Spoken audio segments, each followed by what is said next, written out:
नमस्कार विद्यार्थी मित्रांनो, मी माझ्या यूट्यूब चॅनलवर तुम्हा सर्वांचं पुन्हा एकदा स्वागत करते की जसं की आपण सर्वांनी बघितलं की अराजपत्रित सेवा संयुक्त पूर्व परीक्षा 2025 याची जी जाहिरात आहे ती आपल्या अकाउंटवरती आलेली आहे। जसं की आपली एक्झाम 9 नोव्हेंबर 2025 रोजी होणार आहे।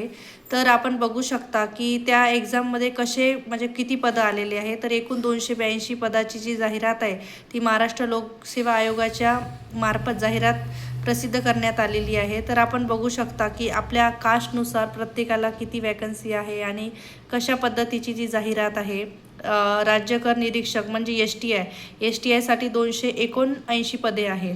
तर प्रत्येक कास्टनुसार कशा पद्धतीचं म्हणजे विभाजन केलेलं आहे। जसं की विमुक्त जाती 11 पदे, विमुक्त भटक्या जमाती, त्यानंतर अराजपत्रित म्हणजे प्रत्येक कास्टनुसार तुम्ही इव्हॅल्युएशन करू शकता की प्रत्येक कास्टला कशा पद्धतीने पदे देण्यात आलेली आहे। यावेळेस S T I P S आयसाठी पदे नाही आहे, एस टी आयसाठी आलेली आहे जाहिरात।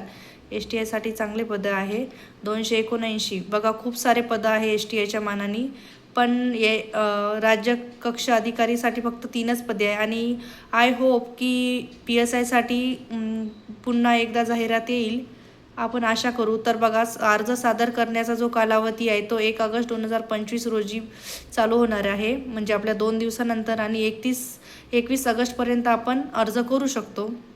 तर कशा पद्धतीने आपण अर्ज करू शकतो, ऑनलाईन आणि ऑफलाईन या दोन्ही पद्धतीने आपण अर्ज करू शकतो।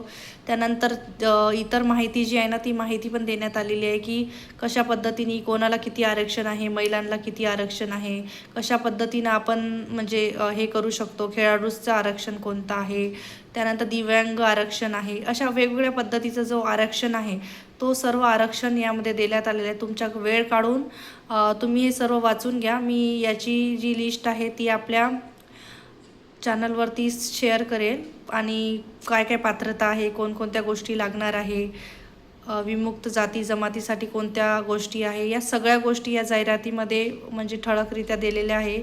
आणि अर्ज करण्याची पद्धती काय असणार, तुम्हाला कोणकोणते डॉक्युमेंट लागणार, या सर्व गोष्टी या PDF मध्ये तुम्हाला देण्यात आलेल्या आहे। तर तुम्ही एकदा आपल्या MPSCच्या वेबसाईटवर जाऊन या सर्व गोष्टी वाचून घ्या, म्हणजे तुम्हाला डिटेलमध्ये कळेल। कोणीही जर आपल्या चॅनलवर नवीन असेल तर त्यांनी आपल्या चॅनलला सबस्क्राईब करून घ्या की तुम्हाला ज्या नवीन नवीन गोष्टी आहे त्या गोष्टी माझ्यामार्फत तुमच्यापर्यंत पोहोचेल आणि तुम्हाला नक्कीच तुमच्या अभ्यासामध्ये या सर्व गोष्टी मदत करेल। तर ठीक आहे, थँक्यू।